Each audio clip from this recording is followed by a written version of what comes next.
હર્ષના બા અને મારા સાસુ એવું હંમેશા એવું શીખવાડતા ને એવું કહેતા કે નાની એવી ખુશીમાં આપણે ભગવાનને ઇન્વોલ્વ કરવા જોઈએ, ઇન્વાઇટ કરવા જોઈએ. એટલે અમે નાની ખુશી નાની હોય કે મોટી હોય એવરી ટાઈમ ખાવી તો આપણે જ છે. મમ્મા ફોન લીધો એમાં લાપસી જો એમાં એવું જ દીકરા ફોન તો ઠીક આ તો મોંઘા છે, પ્રાઇસ નો કહેવાય. નકર બાંધ દાદા તો ત્યાં બેઠા બેઠા ઇન્ડિયામાં બેઠા બેઠા આપણે પાછો ખાઈ દે. પણ છે ને આપણે 10,000ની ઘંટી લેતા ને ઘર ઘંટી 50,000નું વોશિંગ મશીન લેતા તો એ બાની એક આદત હતી આપણે એમ કે લે લાપસી આજ બનાવી નાખજે. અને હું ત્યારે તમારી જનરેશન જેવડી જતી 19 વર્ષની ત્યારે મને એમ થતું વિચાર આવતો બા શું કામ બધા એમાં લાપસી બનાવડાવતા હશે, બાન ખાવી છે એટલે. પણ હવે ખબર પડી કે નાની નાની ખુશીમાં ભગવાનને આપણે આમંત્રણ આપી દઈએ કે આવજો ભગવાન અમારી ઘરે નાની એવી ખુશી આવી છે. અને આમ તો જો કે બહુ મોટી કહેવાય થોડા પૈસા પ્રમાણે તો. મેઇન ખાસ તો મારે બધા મિત્રોને બધા ફ્રેન્ડને એવું પૂછવાનું છે, મારા ફ્રેન્ડ ફોલોવર્સને કે હવે તમે મને સજેસ્ટ કરશો કે હું બ્લોગ ચાલુ કરવાની છું તો મારે હિન્દીમાં કરવા કે ગુજરાતીમાં. મેઇન ખાસ મારે જોઈએ છે બધાના જ રિવ્યુ. તો જેટલા બી પોસિબલ હોય બધા મને રોજે બેસ્ટ કોમેન્ટ કરો છો તો આજે પ્લીઝ મારા માટે એટલી હેલ્પ કરી દેજો કે હું હિન્દીમાં બ્લોગ ચાલુ કરું કે ગુજરાતીમાં કરું. તો બ્લોગ શેનથી કરીશ?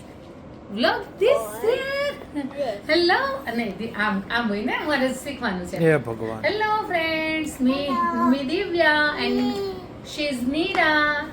થઈ ગયું માય સન. હે ભગવાન બની ગયો વ્લોગ મમ્મા બની ગયો. તો મને કહેજો કે હું હિન્દીમાં બનાવું કે ગુજરાતીમાં. Is that one mine or this one? This one. Oh, okay. તને કયો ફેવરિટ છે, એપલ કે સેમસંગ? યો એમાં એની મેની કરવાનું. આ તાર માહા કાકા સસ્તા ન થાવતા એની મેની કરવા બેઠી. This one and it is you. This one. This one orange. મમ્માનો નહીં, આ થોડોક મારો વ્લોગ છે પર્સનલી, પણ હું બતાવી દઉં. અત્યારે હું જોબ પર હતો કે આ રીતના આ બરફને લઈ જાય સાઈડમાં. અત્યારે ફૂલ બરફ પડે છે, સવારનો અડધી રાતનો બધીએ છે આવા. મારી સોસાયટીમાં એક આ જોઈએ તો મારો પગ બરફમાં પડી ગયો, કેટલો ઊંડો છે.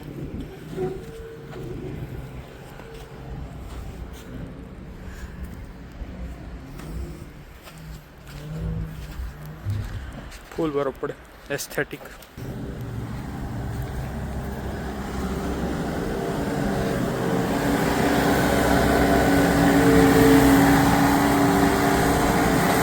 અહીંયા બરફ ખોદવા એક જેસીબી છે, કેવું મસ્ત.